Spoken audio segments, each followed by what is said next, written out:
ने कहा तू चले जा, मैं दूसरे ऑटो में आ जाऊंगी। योगी की सरकार है, 1 घंटा भी खड़ी रहूंगी तो भी मुझे कोई दिक्कत नहीं है। ये आए दिन लूटपाट, बलात्कार, चोरी चकारी, डकैती, मर्डर हुआ करते थे। पिछले देसी कट्टा जानते हैं क्या होता है? बंदूक बना करती थी। आज वहाँ पे क्रूज मिसाइल बन रही है। वहाँ पे पैसा ही चोरी हो जाता है। जो आरबीआई और जो है एसबीआई, सारे बैंक के मैनेजर और वहाँ के जो है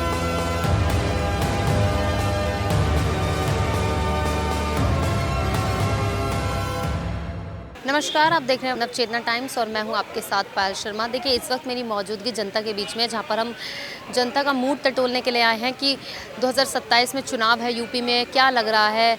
अभी से सरगर्मियां जो हैं वो तेज़ हो गई है। यूपी में जो है इस बार कमल खिलेगा या फिर साइकिल चलेगी, तो ये जनता से जानने के लिए हम जनता के बीच मौजूद हैं। तो सीधा उनसे जुड़ते हैं और बात करते हैं। सर, क्या नाम? प्रीतपाल सिंह।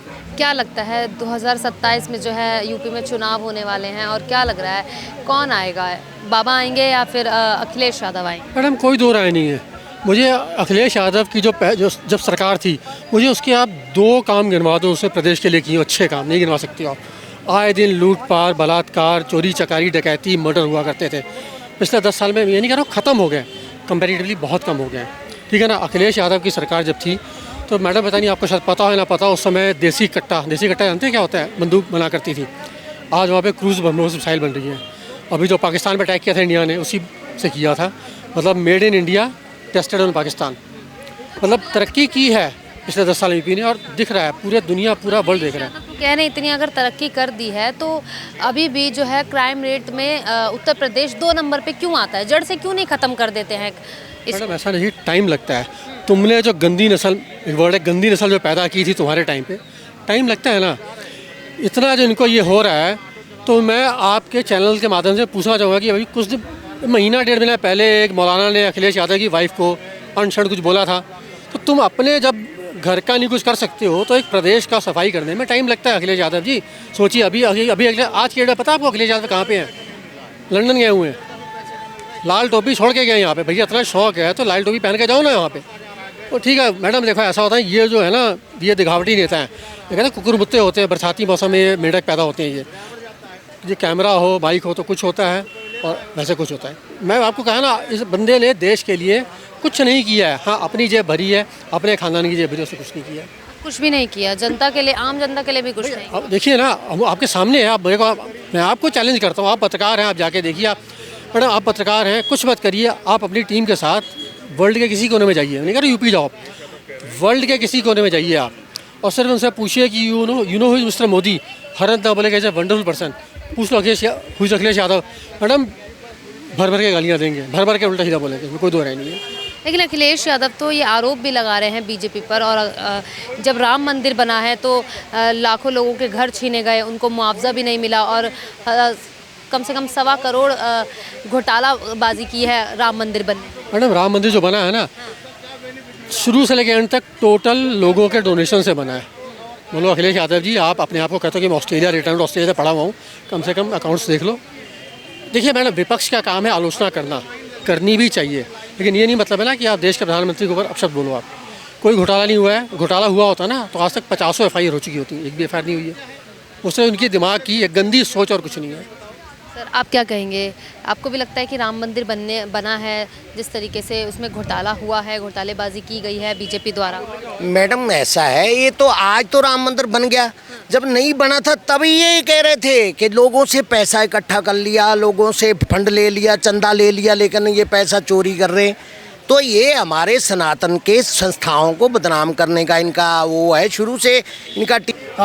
महिला सुरक्षा पे जो काम करा है वो तो काबिल तारीफ़ है, क्योंकि मेरा खुद का एक्सपीरियंस है। एक बार मैं गाजियाबाद से आ रहा था, तब योगी सरकार को बने 1.5-2 साल हुए थे, तो कोई महिला खड़ी हुई थी मतलब ऑटो स्टैंड पे।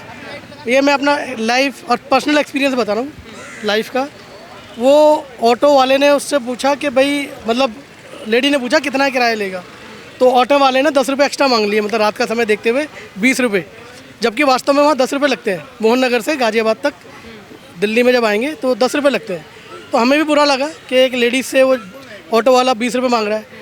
तो उस लेडी ने इतना शानदार जवाब दिया, उसने कहा तू चले जा, मैं दूसरे ऑटो में आ जाऊंगी। योगी की सरकार है, 1 घंटा भी खड़ी रहूँगी तो भी मुझे कोई दिक्कत नहीं है। ये मेरा लाइफ का लाइव एक्सपीरियंस है और प्रैक्टिकल एक्सपीरियंस है। उसके अलावा देखो, रात के 8 बजे ये लोग कहते हैं, जो मेरे दोस्त हैं, मेरा व्यापार यूपी में भी है, प्रॉपर्टी का काम है, वहाँ जो मेरे यार दोस्त हैं, जो मेरे क्लाइंट्स हैं, उनकी जो बहन बेटियाँ वो कहती हैं, खुद कहती हैं कि सर बहुत रिलीफ है, अब हम रात को 2 बजे भी घूम सकते हैं, 8 बजे की तो बात छोड़ो, खाना खा के हम टहल भी सकते हैं। और अब वो कंसर्न नहीं है कि बेटी अगर सुबह गई है पढ़ने, कॉलेज से कब आएगी कब नहीं आएगी, मतलब एक ये तो बहुत बड़ा रिलीफ है। खौफ होकर जो है आज उत्तर प्रदेश की महिलाएं घूम सकती है, या फिर कोई भी महिलाएं जो है उत्तर प्रदेश में जाकर बेखौफ घूम सकती है आराम से? देखो, देश की आधी आबादी तो महिला ही है ना, तो महिला है, आधी आबादी अगर खुश है तो सरकार तो उसी की बनेगी जिसकी आधी आबादी खुश है। कह रहे भाई देखो, जो भी योजनाएं निकलती हैं, ऐसा तो नहीं है कि सिर्फ एक ही वर्ग के लोग ले रहे हैं उस योजना को, सारे वर्ग के लोग ले रहे हैं, मुस्लिम भी ले रहे हैं, हिंदू भी ले रहे हैं, तो इसमें गलत क्या? नहीं कुछ, मैं वही तो कह रहा हूँ। देखो, अगर लाइट आ रही है तो सबके लिए आ रही है ना, पानी आ रहा तो सबके लिए आ रहा है, उस पर तो कोई हिंदू मुसलमान का नाम नहीं लिखा, किसी जाति धर्म का नाम नहीं लिखा। आज दिल्ली मेरठ एक्सप्रेसवे है, अभी कुछ पिछले महीने आपका ये गंगा एक्सप्रेसवे का उद्घाटन हुआ है, तो उस पर तो सभी चल रहे हैं ना, हम भी चल रहे हैं, हमारे क्लाइंट मुस्लिम हैं, वो मुस्लिम भाई भी जाते हैं, तो ऐसा तो है नहीं कि मुस्लिम की एंट्री है। ऐसे ही आज मतलब मेरे को जो लगता है, यमुना एक्सप्रेसवे, देखिए आज यमुना एक्सप्रेसवे पे इंडिया की one of the largest film city बन रही है, टॉय सिटी बन रही है, साइबर सिटी बन रही है, आपका पतंजलि का वहाँ प्लांट है, तो ये सब क्या है, ये मैन्युफैक्चरिंग इंडस्ट्री लगेंगी, लावा की यूनिट वहाँ लग रही है, तो ये सब क्या है, ये जब यूनिट लगेंगी तो यहाँ पे आज के टाइम में, अगर मैं गलत नहीं हूँ, इंडिया बहुत जल्दी जो ये चिप होती है ना, माइक्रो जो चिप्स होती हैं, इनका मैन्युफैक्चरिंग बनने वाला है, जो मेरे ख्याल से ताइवान है अभी सबसे आगे, तो उसमें भी हम कहीं ना कहीं कदम रख रहे हैं। आप ये मान के चलिए, जो कंडक्टर चिप होती हैं, जो गाड़ियों में लगती हैं, एक गाड़ी में 1000 कंडक्टर चिप होती है, इसके हमेशा हम इंपोर्टर होते थे, अब हम मैन्युफैक्चरर हैं, आगे इंपोर्टर भी बनेंगे, तो एक्सपोर्ट से इंपोर्टर बनना is a very big deal, big task. दूसरी बात है कि आज के टाइम में अगर ये क्राइसिस आ भी रहा है, जैसे मान के चलो जो भी पेट्रोलियम है, जो भी ये सारी चीज़ें हैं, तो इसके तो हम हमेशा, मतलब हमारी कंट्री कोई प्रोडक्शन में तो रही नहीं है, हम तो हमेशा निर्भर रहे, जो गल्फ़ कंट्रीज है वहाँ से हमें लेते थे। रही बात इलेक्शन की, देखो यूपी में अगर एक इंसान का, एक परिवार का आत्मसम्मान मर जाएगा तो उसके लिए देखो, आपको भी समझ है, पैसा मायने रखता है, बट जहाँ आत्मसम्मान नहीं है, जहाँ अपनी सुरक्षा नहीं है, बहन बेटी की सुरक्षा नहीं है, तो फिर बड़ी दिक्कत होती है। आदमी की कहीं ना कहीं जो प्रायोरिटी पहले, आप भी कहीं ना कहीं मानते हैं कि योगी बाबा की सरकार है? योगी के चांसेस बहुत ज़्यादा हैं, योगी के चांसेस बहुत ज़्यादा हैं। देखो, राम मंदिर तो बनाई है ना भाई, राम मंदिर तो बनाई है ना, जो सरकार पहले रामलला को टेंट में रखती थी, आज उन्होंने महल बना दिया। देखो, ये आस्था का सवाल तो रहेगा ही। अब सऊदी अरब में क्या है, मक्का मदीना है ना वहाँ, तो आस्था के लिए लोग जाते हैं ना, तो जो यहाँ के लोग हैं वो भी तो वहाँ जाते हैं। जो यहाँ के 80% लोग थे, वो उनकी आस्था का ही एक तरीके से मान के चलो, उनका मनोबल का दम घोटा हुआ था, लाला जी टेंट में रह रहे थे, तो खुश तो है ही ना लोग। हो सकता है वो मुंह पे नहीं बोलते, बट वोट की ताकत तो उंगलियों पे है ना। मेरे मन के अंदर क्या है, मैं तो अपनी उंगली से दबा के पूरा कर दूंगा, ज़रूरी है कि मैं हर चीज़ को बोल के करूं। बट कंसर्न ये है, आज के टाइम में यूपी कहीं ना कहीं एक्सप्रेसवे का एक माना जाता है, इंफ्रास्ट्रक्चर बहुत बड़ा है, और अभी मैं यहाँ भी होके आया हूँ ब्रिज घाट पे, यहाँ भी 700 कुछ करोड़ की योजना पास कर दी गई है। इस ब्रिज घाट को कहीं ना कहीं इसको हरिद्वार की तर्ज पे बनाया जा रहा है। मैं खुद देख के आया, वहाँ काम चल रहा है घाटों का, तो ये जब काम चल रहा है, लोगों को रोज़गार मिल रहा है। जो यात्रा पहले 6 घंटे की होती थी, आज वो 1.5 घंटे की हो गई है, तो पेट्रोल तो बच रहा है ना, सीएनजी तो बच रही है ना, तो वो उस बचत को आप साइकोलॉजिकल सोचो, लॉजिकली सोचो कि अगर मेरा टाइम बच रहा है, उस टाइम में मैं 2 मीटिंग कर सकता हूँ, 2 कहीं ना कुछ भाई रोटेशन जॉब में मैं 2 बार भी जॉब कर सकता हूँ, मैं मेरठ जाके भी दिल्ली आ सकता हूँ। पहले ये सोचने का एक रहता था, पिलकुआ पार नहीं होता था, या खौड़ा पार नहीं होता था, इंदिरापुरम से भैंसें ऐसे जा रही हैं, बताओ। इंदिरापुरम का जो गाजीपुर वाला रोड है NH24, मेरी उम्र 40+ है, मैं हमेशा उसमें ये देखता था, कभी गाय क्रॉस हो रही है, कभी भैंस क्रॉस हो रही है। आज नॉन स्टॉप रास्ता है, जो रास्ता 6 घंटे का आता था, आज सर वो कहीं ना कहीं 1-1.5-2 घंटे का रह गया है। तो समय की तो बचत है ना, समय भी तो पैसा है ना, टाइम इज़ मनी। तो मेरे को जो लगता है कि योगी जी के चांसेस बहुत ज़्यादा हैं, बट नोबडी नोज़, क्योंकि इलेक्शन सब गुप्त होता है, EVM में दब रहता है। अब लोगों की मनसा है, किसके दिल में क्या है, और ये इलेक्शन कहीं ना कहीं थोड़ा सा कहते हैं ना जिसको, थोड़ा सा हवा भी होता है, रात को हवा चेंज हो गई तो वोटर भी चेंज हो जाते हैं, क्योंकि इस देश में जाति धर्म पंथ ये तो ख़त्म नहीं हो सकते, इस पर भी लोगों का जुड़ाव रहता है। कल को ना जाने कौन सी ऐसी घटना हो जाए जिसका विपक्षी बहुत फ़ायदा उठा ले, तो ये सब है। बट आज की जो सूरत हाल है, अगर आज इलेक्शन हो जाए तो 100 में से 90% चांसेस योगी सरकार के हैं। की नज़र में अभी कौन है जिसने उत्तर प्रदेश अभी में तो योगी आदित्यनाथ जी जी तो आगे उम्मीद है उनसे कि अभी 27 में भी वही आएंगे? बिल्कुल आएंगे, 100% आएंगे मैडम। लेकिन अखिलेश यादव तो क्या है पीडीए फॉर्मूला लेकर आ रहे हैं जिसमें युवाओं को जो है रोजगार देने की बात कर रहे हैं। पीडीए का और इसका जो है एडीए का कोई मतलब नहीं है। जो फालतू का इधर से उधर करना, ये फालतू का झूठे किसी के आरोप लगाना या और गलत बातें करना। अब राम मंदिर पर आरोप लगा दिए, वहाँ पे पैसा ही चोरी हो जाता है। जो आरबीआई और जो है एसबीआई सारे बैंक के मैनेजर और वहाँ के जो है कैशियर जो सारे बैठते हैं वहाँ पर, तो वहाँ पर पैसे कैसे चोरी हो सकते हैं?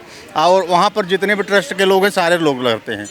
तो किसी पे झूठा फूंटा आरोप लगाना भी ठीक नहीं है। थोड़ा मतलब इस ढंग से काम करें जो पब्लिक में जो है बढ़िया उनका वो पहुँचे, व्यवहार पहुँचे, तो आगे उनका भी आने का चांस है, ऐसा नहीं है। लेकिन काम तो बढ़िया करना पड़ेगा मैडम जी। लेकिन वो तो कहते हैं कि सिर्फ हिंदू मुस्लिम विरोधी बयान देते हैं वो हमेशा, और हिंदू के ज़्यादा पक्षपात में रहते हैं, वो हिंदुओं के बारे में सोचते हैं। ऐसा कुछ नहीं है मैडम जी। वो सबका साथ, सबका विकास और सबका प्रयास लेके साथ में चलते हैं। भाई अब देखो कोई आदमी गलत कर रहा है तो उसको गलत का तो नतीजा भुगतना ही पड़ेगा, बस इतना ही है। तो अयोध्या के लिए भी कह रहे हैं कि जितने घर तोड़े गए लोगों के उतने उनको मुआवजा भी नहीं दिया गया, और जो है लोगों को मतलब पैसा ही नहीं दिया गया उनका, उनके घर भी छीन लिए। ऐसा मैडम जी गलत है। अगर किसी को पैसा नहीं दिया जाएगा तो बर्दाश्त कर लेगा? आप खुद सोचो, बर्दाश्त करने वाला कोई नहीं है। किसी की ज़मीन ऐसे कोई नहीं हड़प सकता है। पैसा मिला है, सबको मिला है। जो अयोध्यावासी थे सबको पैसा मिला है, और राम के प्रति सबका ध्येय जो प्रेम है वो सब बढ़ता ही जा रहा है। ऐसा कुछ नहीं है, पैसा सबको मिला है। अब लोग बाग जो है राजनीतिक दल है, आरोप प्रत्यारोप तो लगाते ही है एक दूसरे पे, सारे लोग का यही हाल है।